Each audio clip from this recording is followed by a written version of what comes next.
లావణ్య అనే అమ్మాయి వల్ల హీరో రాజ్ తరుణ్ గత కొన్ని రోజులుగా వార్తల్లో నిలిచాడు. హీరోయిన్ మాల్వి మల్హోత్రా మాయలో పడి తనని మోసం చేశాడని ఆమె చేసిన comments talk of the industry అయిపోయాయి.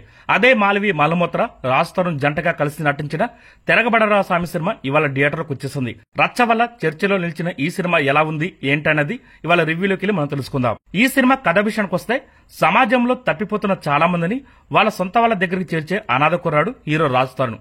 ఈ పని చేస్తుండటం వల్ల ఇతనికి పిల్లనిచ్చి పెళ్లి చేయడానికి ఎవరు ముందుకు రారు. అలాంటిది మరో అనాథైన హీరోయిన్ మాల్వి మల్హోత్రా రాజ్ తరుణ్ ని పెళ్లి చేసుకుంటుంది. కొన్ని రోజుల్లోనే ప్రెగ్నెన్సీ కూడా అవుతుంది. అయితే మాల్వి మల్హోత్రా అనాథ కాదని ఒక సందర్భంలో రాజ్ తరుణ్ తెలిసిపోతుంది. అప్పుడేం చేశాడు?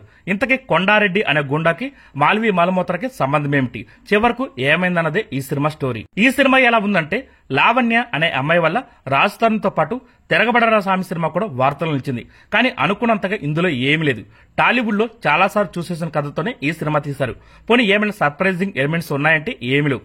మొదలైన దగ్గర నుంచి చివరి వరకు తర్వాత సీన్ లో ఏం జరుగుతుందో సాధారణ ప్రేక్షకుడు కూడా సులభంగా ఊహించేస్తాడు. అంత నీరసమైన స్క్రీన్ ప్లేతో ఈ సినిమా నడిపించారు. తప్పిపోయినా కనిపించకుండా పోయిన వ్యక్తుల్ని ఆ వ్యక్తుల కుటుంబీకులకు అప్పగించే కుర్రాడిగా రాజ్ తరుణ్ ని పరిచయం చేశారు. ఆ తర్వాత హీరోయిన్ ఎంట్రీ ఇస్తుంది. కట్ చేస్తే ఇద్దరికి పెళ్లి కూడా జరిగిపోతుంది. ఆ తర్వాత పాటలు, ఇలా చప్పగా సాగిపోతుంది ఈ సినిమా. అసలు తనని పెళ్లి చేసుకున్న హీరోయిన్ ఎవరో తెలిసే విషయంతో ఇంటర్వెల్ పడుతుంది. అయితే అనవసరమైన సీన్లతో సెకండ్ హాఫ్ ఇంకా భారంగా సాగుతుంది. ఫైట్ తో క్లైమాక్స్ ముగిసిపోతుంది. 1:55 నిడిపితో ఈ సినిమా తీసినప్పటికీ ఏదో 3 గంటల సినిమా చూస్తున్నామా అనేంత భారమైన ఫీలింగ్ కలుగుతుంది.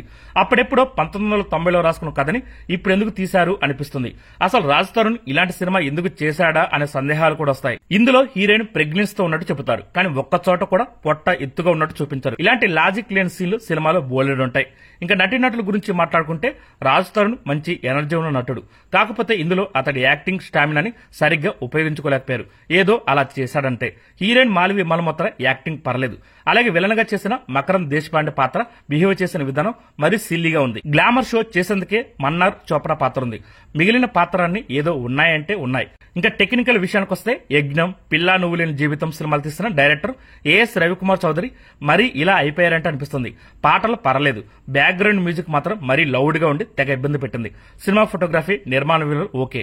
ఓవరాల్ గా ఈ సినిమా ఎలా ఉందంటే రాజ్ తరుణ్ లావణ్య గొడవ వల్ల కాస్త హైలైట్ అయిన ఈ సినిమా కనీసం కూడా ఆకట్టుకోలేకపోయింది.